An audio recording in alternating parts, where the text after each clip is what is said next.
Okay, நான் கடைசியா நடந்த கிளாஸ்ல இமேஜினேஷன் பவரோட முக்கியத்துவம் என்ன அதை பத்தி சொல்லியிருந்தேன். அந்த இமேஜினேஷன் பவர் மூலமா என்னென்ன செய்ய இயலும்.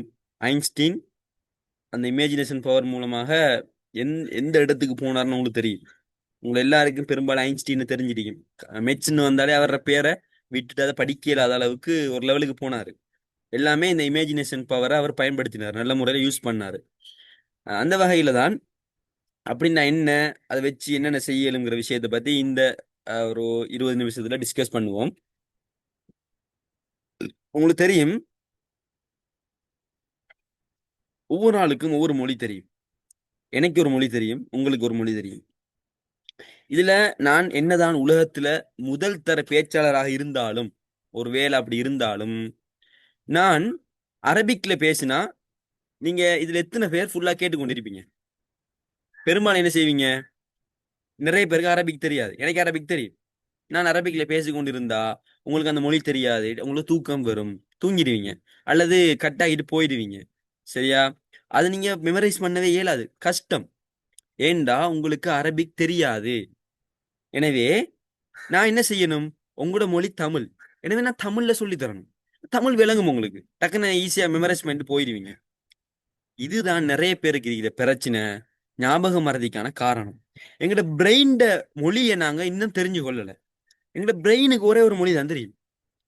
எங்களோட பிரெயினுக்கு ஒரே ஒரு மொழி தான் தெரியும். அந்த மொழியை தெரியாம அதுக்கு வேற வேற மொழியெல்லாம் கொடுத்து, எழுத்துங்கிறது ஒரு மொழி, எழுத்தை கொடுத்து பாடமாக்க சொன்னா அதை எப்படி பாடமாக்கும்?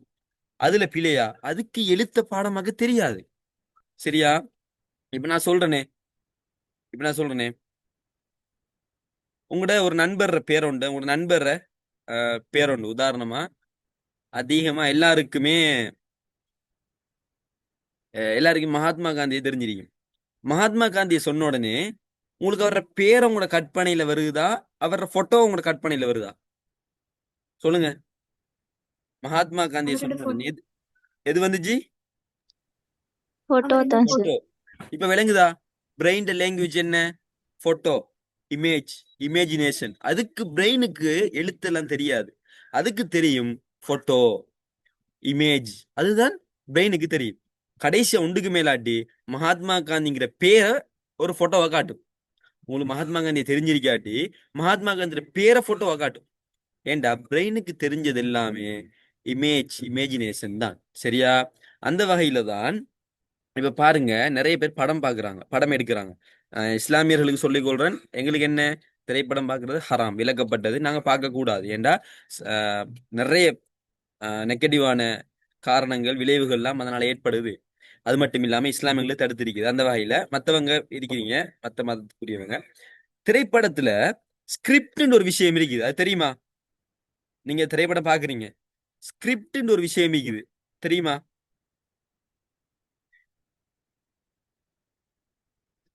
செக் பண்ணிக்கிறீங்க, கொஞ்சம் இருங்க பாப்போம். ஓ, ஸ்கிரிப்ட் தெரியும். ஸ்கிரிப்ட்னா என்ன? சொல்லுங்க பாப்போம்.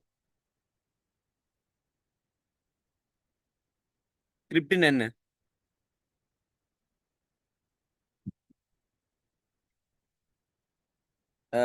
ஓம் சார், எனக்கு சின்னல 7 இயர்ஸ்ல நடந்த காட்சி எல்லாம் ஞாபகம் இருக்கு. இப்போ கேட்டாலும் டேட் டைமோட சொல்லுவேன்.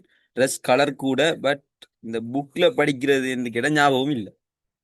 சரியா? அதை தானே உங்களுக்கு சொல்ல வர போறேன். அதாவது சின்ன வயசுல நடந்தது அது இது எல்லாமே ஞாபகம் இருக்குது. என்ன கலர் ட்ரெஸ் போட்டுன்னு தெரியும், ஆனா புக்ல இருக்கிற விஷயங்கள் மட்டும் ஞாபகம் இருக்குது இல்ல. அது ஏன்டா உங்களோட பிரெயின் மொழி தெரியாம நீங்க இருந்தது. ஸ்கிரிப்ட்னா என்ன தெரியுமா? ஒரு படம் எடுக்கிறதுக்கு முதல் அந்த படத்தை ஃபர்ஸ்ட் எழுதுவாங்க, ஸ்கிரிப்டில் எழுதுவாங்க. இந்த முதலாம் காட்சி அதுல இப்படித்தான் இருக்கணும், அதுல இவர் இப்படித்தான் பேசணும், இவர் இப்படித்தான் பேசணும் அப்படின்னு ஸ்கிரிப்டை எழுதுவாங்க. பிறகுதானே அந்த ஸ்கிரிப்டை ஒவ்வொரு நடிகர்களும் கொடுப்பாங்க. அந்த நடிகர்கள் அதை நல்லா வீட்டுல இருந்து ட்ரைன் பண்ணிட்டு வருவாங்க. வந்தா அந்த படம் எடுத்தவர் சொல்லி கொடுப்பாரு, அதுக்கேற்ற மாதிரி அவங்க செய்வாங்க. டெஸ்ட்டுக்கு படம் கற்பனையில இருக்கும், டைரக்டரை கற்பனையில இருக்கும், கற்பனையில இருந்து ஸ்கிரிப்டா மாறும், எழுதி எடுப்பாரு. எழுதி எடுத்தது திரும்ப நடிப்பாங்க, அது திரும்ப என்ன செய்யும், எல்லாரும் பார்க்கறதுக்கு ஏற்ற மாதிரி ஒரு கற்பனையாக மாறும். அந்த வகையில அந்த வகையில ஸ்கிரிப்டா இருக்கும்போது, உதாரணம் ஒரு புதுசா ஒரு படம் வருது, எல்லாருக்கும் என்ன செய்யறாங்கடா, ஸ்கிரிப்டை அடிச்சு தராங்க, நாங்க ஸ்கிரிப்டை பாருங்கன்ட்டு. யாராவது பாப்பீங்களா? பார்க்கவும் மாட்டீங்க. ஆனா அந்த ஸ்கிரிப்டை நீங்க படமா மாத்தி பாக்குறீங்க, ஒரு 3 மணி நேரம் பாக்குறீங்க. பார்த்தா அது உங்களுக்கு அப்படியே ஞாபகம் நிக்குது. இப்ப உதாரணமா, நீங்க ஒரு 5 வருஷத்துக்கு முதல் பார்த்த ஒரு படத்துல பேரை சொல்லி நான் சொல்லிட்டு போகும்போது பிழையா சொன்னா, இல்ல இல்ல இல்ல அது பிழை. அந்த டைம்ல இப்படித்தான் அந்த டயலாக் பேசினாரு. அந்த டைம்ல நடிகர் இந்த கலர் ஷர்ட் போட்டிருந்தாரு. அந்த டைம்ல அவருக்கு பக்கத்தால ஒரு பூனை போனுச்சு. இது எல்லாத்தையும் உங்களால சொல்ல இயலும். ஏழுமா இயலாதா? சொல்லுங்க. எஸ், ஏழும். சரியா? என்ன காரணம் அப்படின்டா, நீங்க அதை இமேஜா பாத்தீங்க, இமேஜினேஷன், ஒரு காட்சியாக பாத்தீங்க. சரியா? கொஞ்சம் இருங்க. இதுல செகண்ட் லிங்க் கேக்குறாங்க ஒரு பிள்ளை. ஆஹ் அவங்களுக்கு சென்ட் பண்றேன்.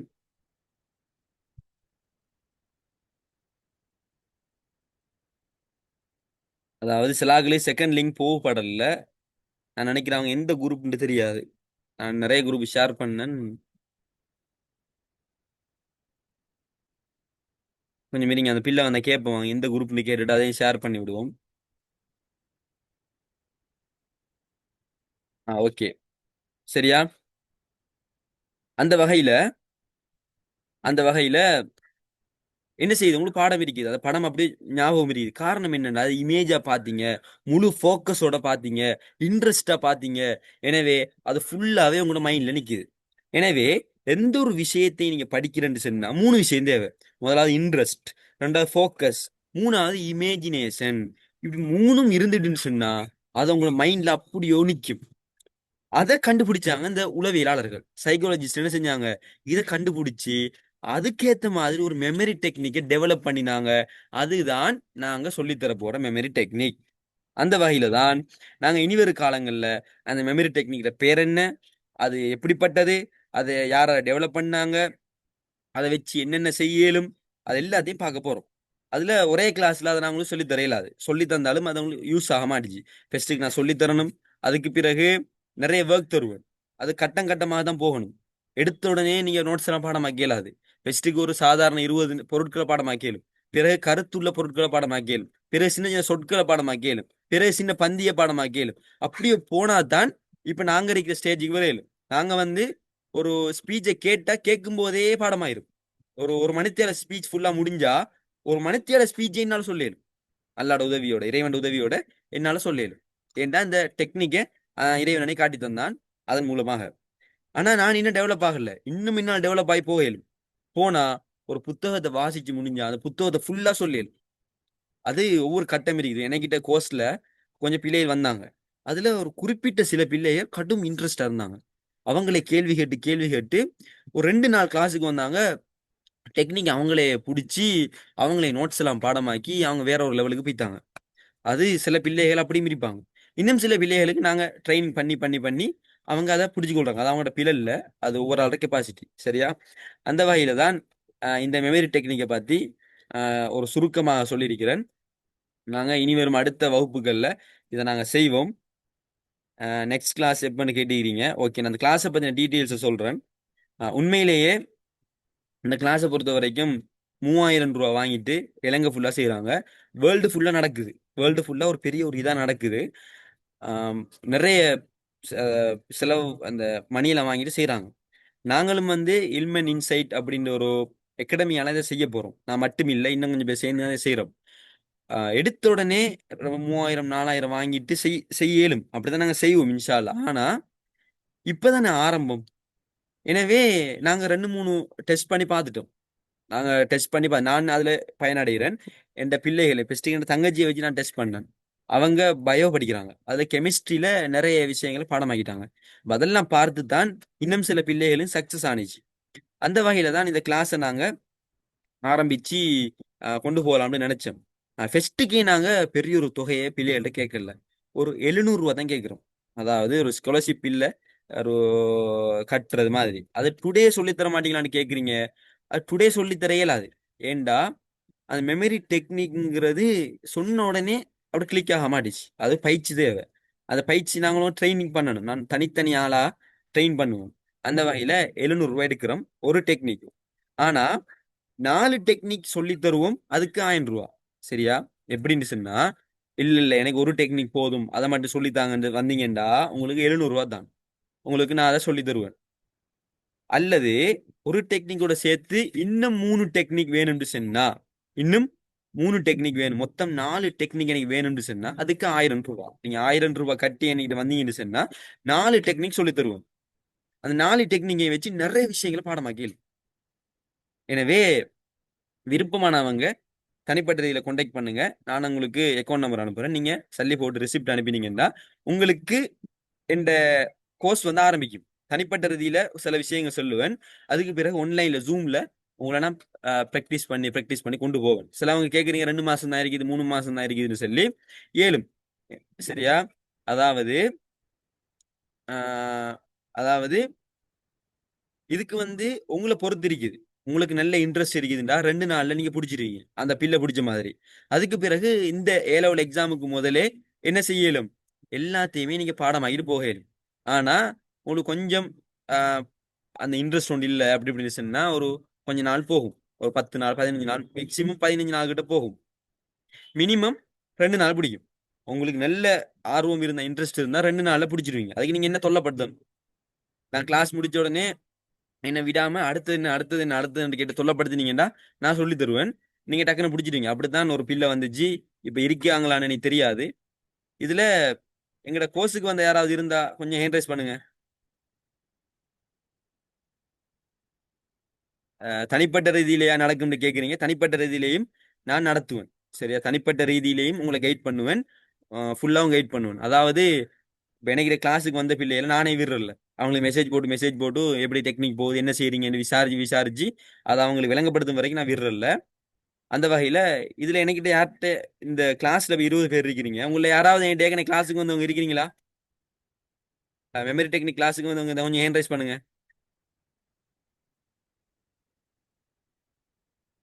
யாராவது இருக்கிறீங்களா? ஒரு ஆள் இருக்கிறீங்க. ஒரு ஆள் இருக்கிறீங்க.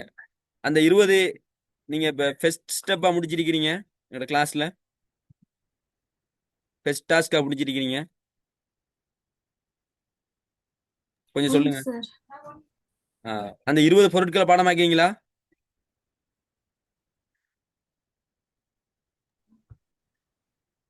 கொஞ்சம் சொல்லுங்க. அந்த 20 பொருட்களை பாடமாக்கீங்களா?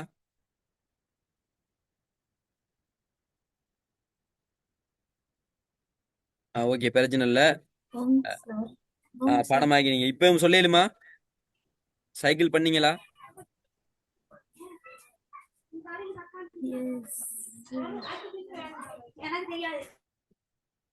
சொல்லலுமா 20 இல்ல தேவையில்லையா? ஓகே, நாங்க அது பிரச்சனை இல்லை. நாங்க என்ன செய்வோம், சில டைம்ல கூச்சப்படுவாங்க வெக்கப்படுவாங்க. நாங்க என்ன செய்வோம், அதை என்கிட்ட படிச்ச பிள்ளைகளையும் எங்களை ஜூம் கிளாஸுக்கு எடுத்து உங்களுக்கு நான் ஒரு டெமோ காட்டுறேன். அவங்க எப்படி அதுல எந்த நிலைமையில இருக்கிறாங்கன்னு சொல்லி. என்கிட்ட அவங்களோட வாய்ஸ் ரெக்கார்டும் இருக்குது. கேர்ள்ஸ் வாய்ஸ் ரெக்கார்டு அனுப்புவேன், பாய்ஸுக்கு வாய்ஸ் அனுப்புவேன். அவங்க வந்து நிறைய நோட்ஸ்களை பாடமாக ஆரம்பிச்சிட்டாங்க. அந்த வாய்ஸ் ரெக்கார்ட்லாம் எங்கள்ட்ட இருக்குது. அப்படி வர விருப்பமானாங்க நான் சொன்ன மாதிரி தனிப்பட்ட நீங்க சொல்றீங்க அதெல்லாம் ப்ராக்டிஸ் பண்ண நிறைய டைம் பிடிக்குமேன்னு சொல்லி. இல்ல, உங்களை பொறுத்து இருக்குது. 2 நாள்ல நீங்க முடிக்கல. சரியா? 2 நாள் ஒதுக்கலாதா? 3 மாசம் இருக்குது, 2 நாள் ஒதுக்கலாதா? எப்படியும் ஃப்ரீ டைம் உங்களுக்கு நிறைய, நீங்க சும்மா இருப்பீங்க தானே, பிளேண்டி குடிக்கிற டைம் அந்த டைம் இந்த டைம். அதுல எனக்கு மெசேஜ் போடுங்க. நீங்க நினைச்சீங்கன்னா 2 நாள்லயே இந்த டெக்னிக்கை பிடிக்கலும். சரியா? எப்ப சார் ஸ்டார்ட் பண்ணுவீங்க அப்படின்னு கேக்குறீங்க. எனக்கு வந்து இன்றைக்கு டேட் என்ன, இன்றைக்கு வெள்ளிக்கிழமை. உங்களுக்கு அவசரம்னு சொன்னா, உங்களுக்கு கடும் அவசரமா இருக்குதுண்டா நான் உங்களுக்கு இன்றைக்கே ஸ்டார்ட் பண்ணிடுவேன். அவசரமா இருக்குதுண்டா இன்றைக்கே ஸ்டார்ட் பண்ணிடுவேன். அப்படி அவசரம் இல்லைன்னு சொன்னா நீங்க சொல்ற டேட்ல உங்களுக்கு ஸ்டார்ட் பண்ணுவேன். சிலவங்களுக்கு எக்ஸாம் இருக்கும், அது இருக்கும் இது இருக்கும். எனவே நீங்க சொல்ற டேட்ல ஸ்டார்ட் பண்ணுவேன். அல்லது எல்லாருக்கும் பொதுவா நான் திங்கட்கிழமை அப்படியான சில டைம்கள்ல ஸ்டார்ட் பண்ணுவேன். இதுல ஒரு குறிப்பிட்ட டைமுக்கு தான் கிளாஸ் வைக்கணும், கிளாஸ் நடக்கும் அப்படின்ட்டு இல்லை. என்ன நான் வந்து ஃப்ரீயா தான் இருக்கிறேன். உங்களுக்கு எப்ப ஃப்ரீயோ அந்த டைம்ல உங்களுக்கு நான் கிளாஸ் செய்வேன். இந்த டெக்னிக் உங்களுக்கு பிடிபடும் வரைக்கும் உங்களை ட்ரெயின் பண்ணுவேன். சரியா? இந்த டெக்னிக் உங்களுக்கு பிடிபடும் வரைக்கும் ட்ரெயின் பண்ணுவேன். இன்னொரு விஷயம் சொல்லிக் கொள்றேன். இந்த டெக்னிக் உங்களுக்கு யூஸ் ஆகலன்னு சொன்னா நான் உங்களோட காசை திரும்ப தந்துடுவேன். என்கிட்ட அப்படி ஒரு பிள்ளை வந்தாங்க. அவங்களுக்கு இந்த டெக்னிக் அவங்களுக்கு கொஞ்சம் பயம் கூட இருந்துச்சு, அதிகமா பயப்பட்டாங்க.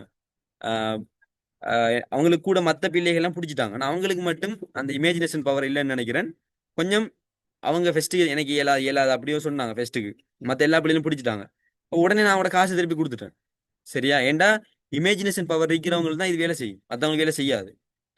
அந்த வகையில நீங்க கிளாஸுக்கு வந்துட்டு முதலாவது கிளாஸ்ல சொல்லிடணும். அப்படி கஷ்டம் இல்லைன்னா நான் சல்லியை திரும்ப தந்துடுவேன்.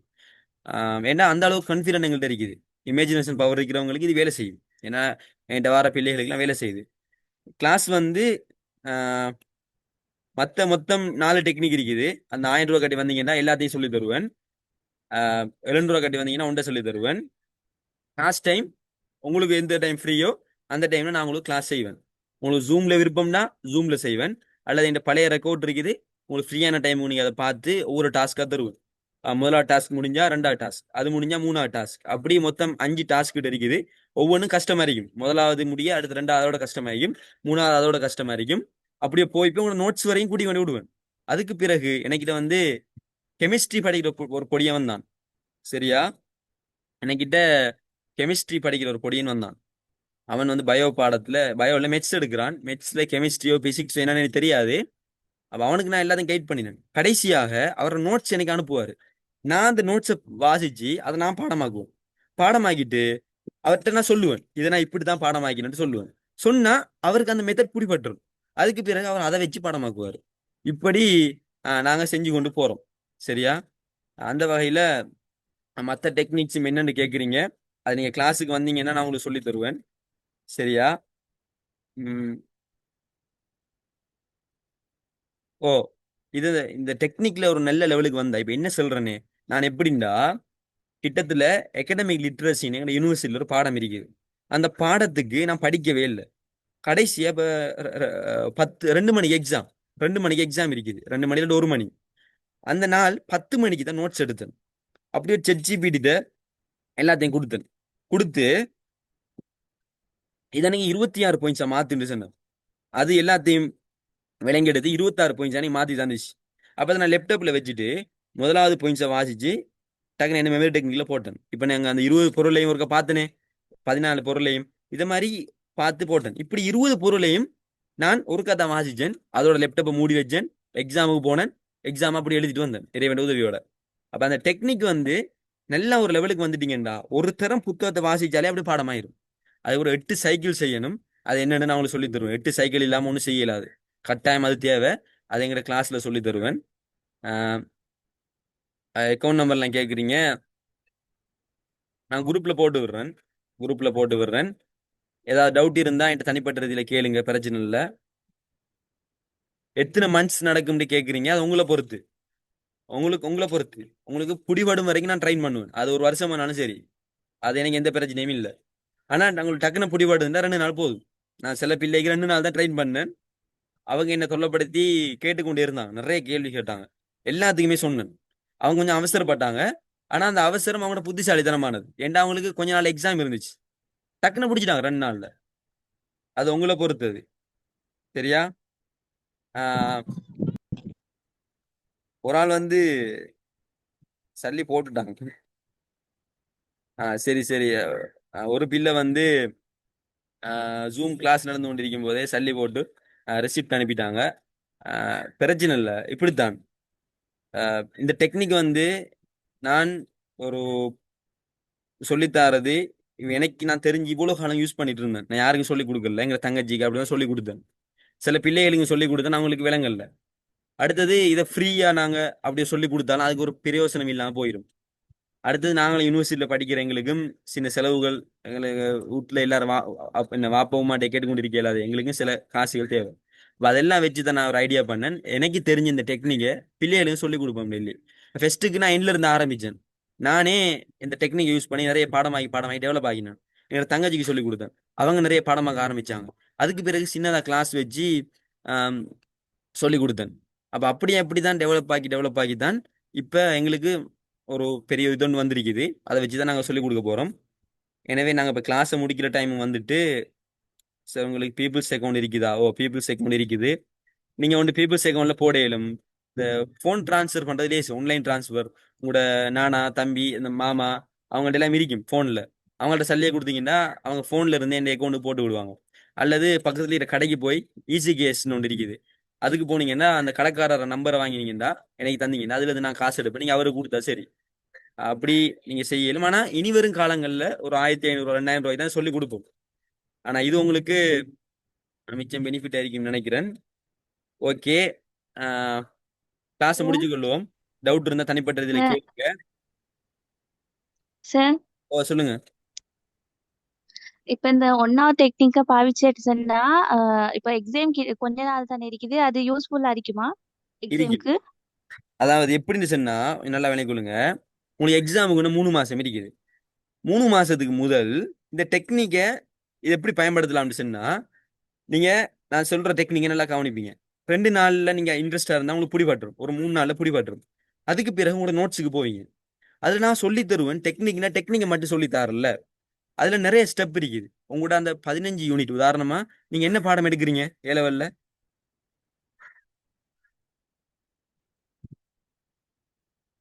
பொலிட்டிக்கல், சரியா? பொலிட்டிக்கல் பாடத்துல பொலிட்டிக்கல் ஜியோகிராஃபி எல்லாம் எடுக்கிறீங்க. பொலிட்டிக்கல்ல 15 யூனிட் இருக்குது. அதுல முதலாவது யூனிட்ல முதலாவது யூனிட்டை நீங்க அதுல நான் எப்படி புரிஞ்சு கொள்றது அதுக்கு 2 3 மெத்தட் சொல்லி தருவேன். SQ5R, அதே போல AI வச்சு எப்படி புரிஞ்சு கொள்றது, செர்மாரை வச்சு எப்படி புரிஞ்சு கொள்றது, அதெல்லாம் சொல்லி தருவேன். அடுத்தது எப்படி ஷோர்ட் நோட்ஸ் எடுக்கிறது, அதெல்லாம் சொல்லி தருவேன். அதெல்லாம் ஷோர்ட் நோட்ஸ்லாம் எடுத்து என்ன செய்வீங்கன்னா ஒரு மாசம் போதும். ஏற்கனவே உங்களோட ஷோர்ட் நோட்ஸ் எல்லாம் இருந்தா இன்னும் லேசி. ஷோர்ட் நோட்ஸ் எல்லாம் ஃபெஸ்ட்டுக்கு எடுத்து முடிச்சிட்டீங்கடா ஒரு மாசம், சரியா? ஒரு மாசம் டார்கெட் பண்ணி ஒரு நாளைக்கு 5 கேள்வி பாடமாக்கணும். ஒரு நாளைக்கு 5 கேள்வி பாடமாக்கு 2 டாஸ்க் வைங்க. வச்சுட்டு என்ன செய்வீங்கடா மெமரி டெக்னிக் யூஸ் பண்ணி காலையில உண்டு, பகலையில உண்டு, பின்னரம் உண்டு, நைட்ல உண்டு 4 இன்னும் ஒரு டைம் எடுத்துக்கொள்ளுங்க. எடுத்து என்ன செய்வீங்க ஒரு இடத்துல இருந்துட்டு அதை ஒருக்கா வாசிப்பீங்க. வாசிக்கும் போதே உங்களோட மெமரி டெக்னிக்ல போயிடும். அதை 8 சைக்கிள் பண்ணணும். அப்படி பண்ணிட்டீங்கன்னா அது நல்லா இன்னும் உறுதியாயிரும். அதுக்கப்புறம் உங்களோட கொப்பியில நான் சொல்லுவேன் சொன்ன மாதிரி அதை எழுதி வைப்பீங்க. திரும்ப பகலைக்கு 2வது கொஸ்டின் எடுப்பீங்க. ஷோர்ட் நோட்ஸை பார்ப்பீங்க. அதில் விளக்கம் உங்களுக்கு ஏற்கனவே தெரியும். அதை வாசிப்பீங்க. அப்படியோ அது உங்களுக்கு பாடமாயிரும். அந்த மெமரி டெக்னிக்ல தூக்கி போடுறீங்க. அது எப்படின்னா எங்களோட வீட்டில் ஒரு அலுமாரி வாங்கி சாமான்லாம் அடுக்கிற மாதிரி எங்களோட பிரெயின்ல ஒரு ஃபோல்டர் ஓப்பன் பண்ணி எல்லாத்தையும் அடுக்குவோம். இப்படி போட்டுருவீங்க. திரும்ப மூணாவது மூணாவது என்ன நடக்கும்? கேள்வி. மூணாவது பின்னரம். இப்படி ஒரு நாளைக்கு 4 கேள்வியை பாடமாக்கிறீங்கன்னு சொன்னா அதை நைட்டு தூங்குறதுக்கு முதல் சைக்கிள் செய்வீங்க. சைக்கிள் செஞ்சா அது அப்படியே ஆள் மனசுல பதிஞ்சிரும். எக்ஸாம் எழுதும் வரைக்கும் ஞாபகம் நிற்கும். சூரா ஞாபகம் நிற்கும். சரியா? நான் வந்து ஏ லெவலுக்கு அப்படிதான் படித்தேன். ஏ லெவலுக்கு இந்த மெமரி டெக்னிக் யூஸ் பண்ணி தான் படித்தேன். இப்போ கூட ஏ லெவல் டைம்ல படிச்ச கற்பனை எனக்கு ஞாபகம் இருக்குது. இந்த தத்துவார்த்த நடத்தைவாத அணுகுமுறைக்கு தானே, அதுல நான் ஒரு வித்தியாசமா கற்பனை ஒன்று பண்ணியிருந்தேன். எந்த அளவுக்கு வித்தியாசமா கற்பனை பண்ணணும். இப்போ உதாரணமா சுனாமி அடிச்சிச்சு தானே. நீங்க எல்லாரும் எத்தனாம் ஆண்டுல பிறந்தீங்க? 2000 ஆறுல 2004? 6 சார். 2006. அப்ப சுனாமி அடிச்ச டைம்ல நீங்க 2006. சுனாமி அடிச்ச டைம்ல இருக்கல. யாருக்காவது சொல்லேலுமா சுனாமி அடிச்ச அந்த ஆண்டையும் மாசத்தையும்?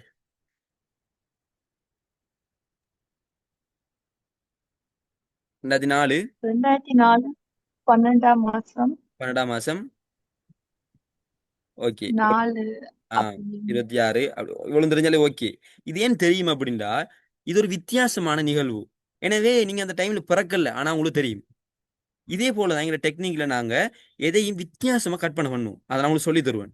உதாரணமா சுவத்த மாடு வானத்துல பறக்குது. இப்ப டக்குன்னு உங்களோட கற்பனையில எல்லாம் இது வந்திருக்கும். இது உங்களுக்கு மறக்காது. திரும்ப திரும்ப தான் உங்களுக்கு ஞாபகம் நிற்கும். சுவத்த மாடு வானத்துல பறக்குதுன்னு சொல்லி. சரியா? இப்ப கூட வாழ்க்கையில பாருங்க எதெல்லாம் ஞாபகம் இருக்குதுன்னு பாருங்க. சில வித்தியாசமான நிகழ்வுகள் உங்களோட வாழ்க்கையில ஞாபகம் இருக்கும். சரியா? உங்களை பயமுறுத்தினது அல்லது ஏதாவது ஒன்று நடந்தது. அப்ப இதெல்லாம் மெமரி டெக்னிக்ல என்ன செய்யறாங்கன்னா சைக்காலஜியில நல்லா ஆராய்ச்சி பண்ணி எதெல்லாம் மனுஷனுக்கு ஞாபகம் நிற்குதுன்னு கண்டுபிடிக்கிறாங்க. அதை வச்சு தான் இந்த மெமரி டெக்னிக்கை டெவலப் பண்ணிக்கிறாங்க. நானும் வந்து சைக்காலஜி தான் படிக்கிறேன். யூனிவர்சிட்டியில சைக்காலஜி தான் படிக்கிறேன். நாங்க ஞாபகம்டா என்ன, மறத்தல்டா என்ன, அதுல விளைவு என்ன, எப்பிங் ஹவுஸ் என்னத்தை கண்டுபிடிச்சாரு, எப்படி கொடுத்தா எப்படி நிற்கும், இதெல்லாம் எங்களுக்கு தெரியும். நாங்க ஒரு சைக்காலஜி படிச்சு கொண்டிருக்கிறோம். அந்த வகையில தான் இந்த டெக்னிக்ல நீங்க நல்லாவே அனுபவம் இருக்குது. நான் நிறைய ரிசல்ட்டையும் கண்டுட்டேன். எனவே விருப்பமான ஆட்கள் தனிப்பட்ட ரீதியில காண்டாக்ட் பண்ணுங்க. நான் சொன்ன அந்த இதை முடிங்க. அவசரம்டா உடனே ஆரம்பிப்பேன், அவசரம் இல்லைண்டா ஒரு குறிப்பிட்ட டேட்டுக்கு உங்களை நான் கொண்டு போவேன். எனவே கிளாஸை முடிச்சு கொள்வோம். ஏதாவது டவுட் இருந்தா எனக்கு செக் பண்ணுங்க, சரியா? கொஞ்சம் இருங்க, மெசேஜில் கொஞ்சம் பார்த்துட்டு வரேன். சரி, அக்கௌண்ட் நம்பரை நான் குரூப்ல போட்டு விடுறேன். அதாவது ஒரு டெக்னிக் 700 ரூபா, 4 டெக்னிக் வேணும்னு சொன்னா உங்களுக்கு 1000 ரூபா. 4 டெக்னிக்னா 1000 ரூபா. நாலும் மிக ஃபேமஸான உங்களுக்கு டெக்னிக்காக நான் சொல்லி தருவேன். ஓகே, சரி, நாங்கள் முடிச்சு கொள்வோம். ஆ, ஜியோகிராஃபில மெப் குறிக்கிறதுக்கு யூஸ் ஆகுமா? என்ன ஜியோகிராஃபில மெப் குறிக்கிறதுக்கு யூஸ் ஆகுமா? ஜோக்ரஃபியில் எப்படின்னா, நான் சொன்னேன் அந்த 2 நாள் ஒரு புள்ள படிச்சாங்கன்னு இல்லையா, அவங்க ஜோக்ரஃபி தான். ஜோக்ரஃபில தான் அவங்க ஃபர்ஸ்ட் கேள்வியே பாடம் வாங்கி எனக்கு தந்தாங்க. அவங்க இதில் இருக்கிறாங்களான்னு எனக்கு தெரியாது. அவங்க எனக்கு ரெக்கார்ட் கேட்டாங்க, இப்போ இந்த கிளாஸ்ல ரெக்கார்டிங் கேட்டாங்க. ஆஹ் அவங்க ஜோக்ரஃபில தான் ஃபர்ஸ்ட் கேள்வியை பாடம் வாங்கி எனக்கு தந்தாங்க 2 நாள்ல. அங்க மெப்ப வந்து ஜோக்ரஃபியில மெப்ப பாடமாக்கலுமான்னு கேட்குறீங்க. எனக்கு ஜோக்ரஃபி பாடத்தை பத்தி தெரியாது. இதுல எதை பாடமாக்கலாம்னு சொன்னா, புத்தகங்கள், புத்தக ஆசிரியர்கள், ஆண்டுகள், அதே போல கட்டுரைகள். ஒரு குறிப்பிட்ட கேள்விக்குன்னா அதுக்கு 15 பாயிண்ட்ஸ் எழுதணும்னா அந்த 15 பாயிண்ட்ஸையும் நீங்க பாடமாக்கியலும். புத்தகங்களை பாடமாக்கியலும், புத்தகம் எழுதின ஆசிரியரை பாடமாக்கியலும், அது நடந்த ஆண்டை பாடமாக்கியலும். சரியா? வேற சமன்பாடுகள், பிசிக்ஸ், கெமிஸ்ட்ரி, அப்படி எந்த பாடமா இருந்தாலும் பாடமாக்கியலும். இந்த சின்ன சின்ன பாயிண்ட்ஸுகளை லேசா பாடமாக்கியலும். இந்த புத்தகங்களோட பேர் அதுகளை கொஞ்சம் கஷ்டமா பாடமாக்கியலும். கஷ்டம், ஆனா இந்த டெக்னிக்ல பாடமாக்கியலும். அடுத்தது நீங்க சொல்ற மாதிரி மெப்ட பேரெல்லாம் அந்த டெக்னிக்ல நீங்க ஒரு இடத்துக்கு வந்ததுக்கு பிறகு நீங்க ட்ரை பண்ணி பார்க்கலும். இப்போ எனக்கு இந்த டெக்னிக்கை சொல்லி தரும்போது இதெல்லாம் சொல்லி தரல, சும்மா நார்மலா சொல்லி தந்தாங்க. நான் தான் அதை வச்சு எப்படி நம்பரை பாடமாக்குறது, பேரை பாடமாக்குறது, எல்லாத்தையும் எப்படி பாடமாக்குறதுங்கிறத நான் டெவலப் பண்ணி கொண்டேன். இதை மாதிரி நீங்களும் டெவலப் பண்ணி ஏலும் எதிர்காலத்துல நீங்க இன்னொரு ஆளுக்கும் சொல்லி கொடுக்கலும். என்ன மாதிரி நீங்களும் கிளாஸ் செய்ய மேலும். சரி, அது உங்களை விருப்பம். தமிழ் சப்ஜெக்ட் யூஸ் ஆகும். என்கிட்ட வந்து ஒரு பிள்ளை வராங்க, அவங்க தமிழ் பாடம் எடுக்கிறாங்க. அவங்களுக்கு வந்து என்ன அவங்களோட தமிழ் நோட்ஸ் எனக்கு அனுப்பியிருந்தாங்க. அப்போ நான் அவங்களுக்கு அதில் எப்படி பாடமாக்குறங்கிற விஷயத்த சொல்லி கொடுத்துருந்தேன். தமிழ்ல என்ன பிரச்சனைண்டா, மற்ற பாடங்கள்ல ஒரு விஷயத்தை விளங்கி எங்கள் மொழி நாட்டில் எழுதிடும். ஆனா தமிழ்ல இருக்கிற மாதிரி பெரும்பாலும் எழுதணும். அதனால இந்த மெமரிக்கை டெக்னிக்கை யூஸ் பண்ணி தமிழை ஃபுல்லா பாடமாக்கியலும். ஆனா கொஞ்சம் எஃபெக்ட் கொஞ்சம் கூட கொடுக்கணும், கூட கொடுத்து அதை ஃபுல்லா பாடமாக்கியலும். சரியா? இது எப்படி ஒர்க் ஆகுதுன்னு, எல்லாம் கற்பனையில தான் ஒர்க் ஆகுது. நீங்க ஸ்கிரிப்ட் ஒரு படம் பார்க்குற மாதிரி உங்களோட மைண்ட்ல அதை ஆக்கணும். இப்போ உதாரணமா, சரி, நான் அதை உங்களுக்கு கிளாஸ்ல சொல்லி தரேன். இது தமிழுக்கும் ஒர்க் ஆகும். சரியா? பயன்படுத்தியலும். அரபிக் லாங்குவேஜ் பாடமாக்கியலுமான்னு கேட்குறீங்க. பாடமாக்கியலும். நான் வந்து நானும் அரபிக் தான் எடுத்தேன். நிறைய சொற்கள், அந்த சொற்களுக்கான தமிழ் கருத்து, அது எல்லாமே நான் பாடமாக்கி இருக்கிறேன். அதே போல குர்ஆன பாடமாக்கியலும். சரி, அது கொஞ்சம் அதிசயமா இருக்கும் உங்களுக்கு. எங்களோட திருக்குர்ஆனை ஃபுல்லா பாடமாக்கியலும். ஆனால் அது கொஞ்சம் கஷ்டம், ஆனால் பாடமாக்கியலும். ஹதீஸ்களை பாடமாக்கியலும், ஃபுல் பயான்களை, ஸ்பீச்சுகளை பாடமாக்கியலும், நிறைய விஷயங்களை பாடமாக்கியலும். நீங்க இதோட நாங்க முடிச்சுக்கொள்வோம். டவுட் இருந்தா தனிப்பட்ட இதில் கேளுங்க. சரியா? முடிச்சுக்கொள்வோமா? சுப்ஹானகல்லாஹும்ம பிஹம்திக அஷ்ஹது அல்லா இலாஹ இல்லா அன்த அஸ்தக்ஃபிருக வ அத்தூபு இலைக். மீடியாக்கும் யூஸ் ஆகும். ஓகே, முடிச்சுக்கொள்வோம்.